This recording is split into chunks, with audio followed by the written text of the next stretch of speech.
the scene of an ambush, searching for the shooter of 4 police officers, 3 male, 1 female, who were killed while sitting in the suburban Tacoma coffee shop. There was no robbery and no one else in the restaurant was harmed. We do know that this wasn't targeted. This was more of an execution. Walked in with the specific mind to shoot police officers. Police called from businesses near the coffee shop hunting for a suspect. Detectives are interviewing witnesses in the coffee shop, trying to get information. We do know somebody that's armed out there who has weapons. He's already shot 4 police officers in cold blood.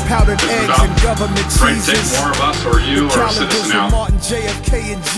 Police believe the gunman, described as a black male in his 20s or 30s, had an accomplice, a getaway driver, and authorities say this is a deliberate, targeted killing of police officers. Russ? I'm confident. Thanks a lot. First off, I just want to say condolences to the family of those slain in this whole thing. You know, the individual that's being discussed in this video is actually Maurice Clemens. And I want to give you a little bit of background before we look at this next clip. Okay, this man was convicted in 1989 of multiple counts of burglary, theft, possession of a firearm at 16 years old. Now, when a 16-year-old has a firearm and he's committing burglary and theft, you got to look at what made him start out that way. What made him do that? You know, disenfranchisement. Disenfranchisement is what made this young man move to that place in his world where he felt like he needed to rob people and burglarize people and steal whatever he stole and carry a firearm. So at 16 years old, this young man makes a mistake, and society decides that he needs to do 103 years in prison. Ridiculous. Okay? Society decides and says to this young man that you are not worth life. At 16 years old, this mistake that you made, you're not worth walking the streets ever again in your life. Who lives past 103? 119 he would have to live past. Who lives past that? Okay, so you're not fit to walk around. You weren't made to walk around with the rest of us, is what they say to him. So then 10 years later, in 1999, 2000, Mike Huckabee and this other judge who y'all about to hear from, they decide that was a little severe. So then they reduced the sentence to 47 years. As if that's even better. So what this young man is saying, I've done 10 years. I was 16 years old. I made a mistake. 16 years old, I did 10 years. Now you're telling me I'm not worth walking the streets for another 47 years. 37 years. It's ridiculous. So this is what society says to this young man. So he's paroled. Okay, they don't say, oh, my bad, sentence was excessive. They parole him. If you do anything else, then we're going to put you back in jail. 3 years later, he's violated. Okay, so he's back in the prison system. Now, it's 20 years since this whole ordeal started. He's been abused by this system for 20 years. Nobody's blaming the system. Remember, we're all working people. Nobody's blaming you guys, the judges or the lawyers or the officers, none of y'all. Nobody's blaming you. But we're saying he's a victim of the system. The system abused him for 20 years. And the system had the face of what, you know, our brothers and our sister that was slain. They happen to have on the uniform that represents the system. That's a tragedy.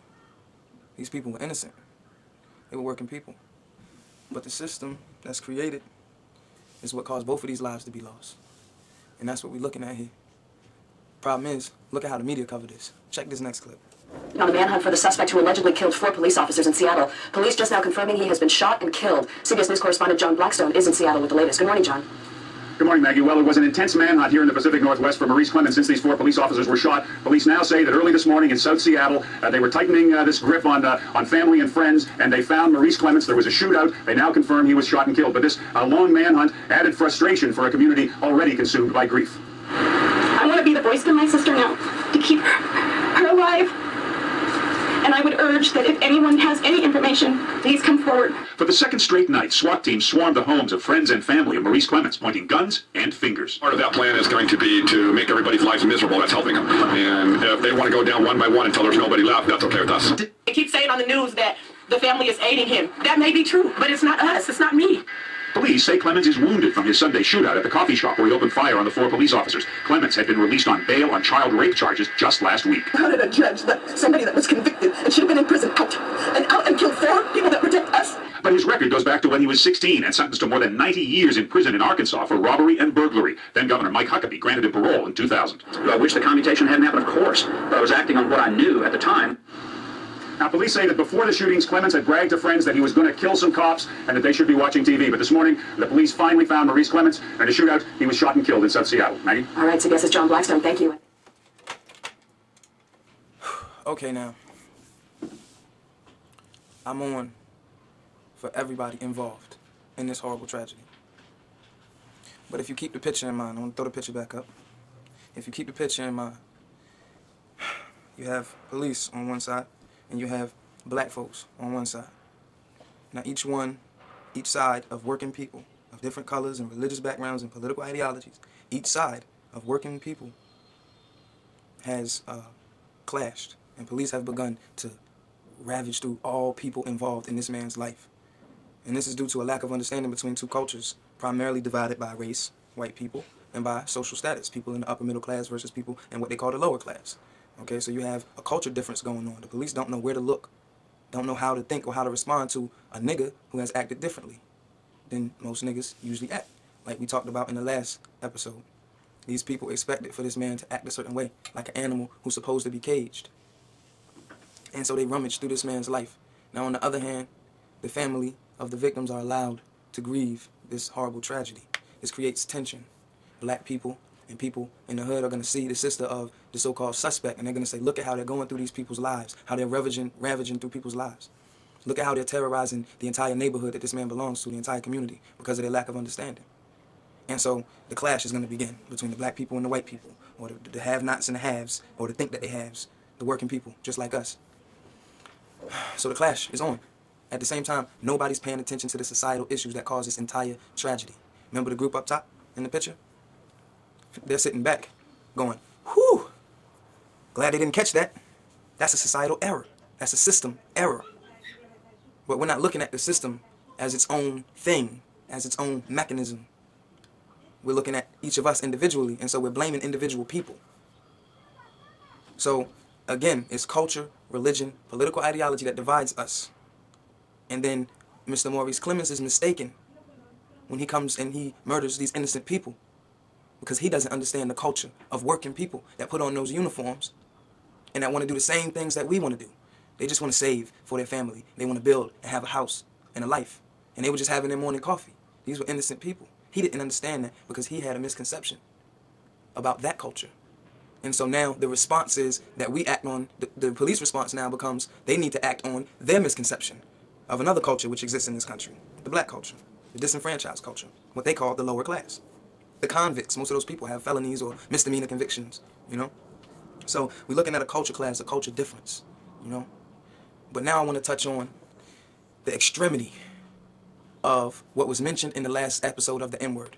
The idea that black people are animals. You know, black male, mid-20s, scuffy face. This is a true story. I just got pulled over today. Okay, Maurice Clemens was shot dead at the day that I'm taping this. And I just got pulled over today, this morning, in my normal routine that I do every day. I was pulled over. You feel me? So, you know, we become victims of this thing, man. How you think that we're animals is unbelievable. And look at the perception. Look at how nobody's paying attention to the system error that occurred that put this child in prison when he was 16 and abused him for 20 years. That caused this to happen. Look at what they're paying attention to. Check out this next clip. On the 4 officers and their family is mind-boggling. It's a tragedy of immeasurable proportion and unnecessary in my book. Maurice Clemens had no business being out walking the public streets. He needed to be sitting in the Arkansas Department of Correction until he was first going to be parole eligible in the year 2021. But instead of that, he's been out committing crimes in society, and although he's innocent until proven guilty in a court of law, I'm very disturbed that this man was out on the streets. He was originally sentenced on a number of charges. Back in 1989, 1990 time frame, 2 different juries. You add it all up, and according to ADC and our calculations, he was supposed to do 108 years. That's what the conscience of the community decided he needed to do. Now, the key thing that this man said that I want to conclude with, y'all, is the conscience of society. He said the 100 and whatever years was what the conscience of society decided he needed to do. Therein lies the problem.